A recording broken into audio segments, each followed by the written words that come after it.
Allegory of Winter and Summer by Susan Johnston. Read by Frank Blissett. A man from the north, gray-haired, leaning on his staff, went roving over all countries. Looking around him one day, after having traveled without any intermission for 4 moons, he sought out a spot on which to recline and rest himself. He had not been long seated before he saw before him a young man, very beautiful in appearance, with red cheeks, sparkling eyes, and his hair covered with flowers. And from between his lips he blew a breath that was as sweet as the wild rose. Said the old man to him, as he leaned upon his staff, his white beard reaching down upon his breast, "Let us repose here a while, and converse a little.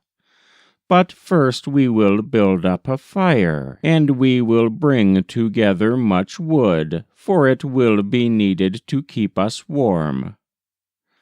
The fire was made, and they took their seats by it, and began to converse, each telling the other where he came from, and what had befallen him by the way. Presently the young man felt cold. He looked around him to see what had produced this change, and pressed his hands against his cheeks to keep them warm. The old man spoke, and said, "When I wish to cross a river, I breathe upon it and make it hard, and walk over upon its surface. I have only to speak, and bid the waters be still, and touch them with my finger, and they become hard as stone.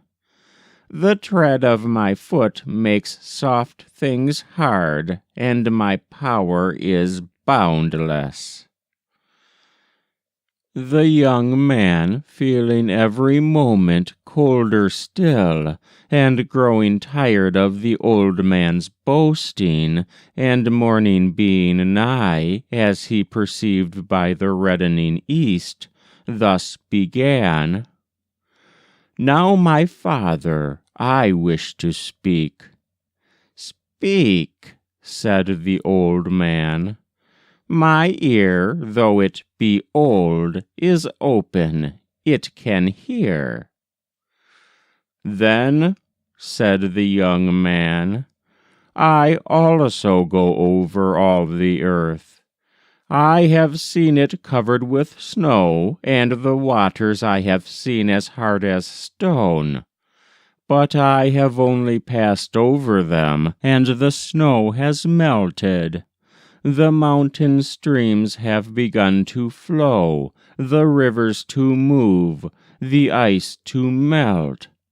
The earth has become green under my tread, the flowers blossomed, the birds were joyful, and all the power of which you boast vanished away."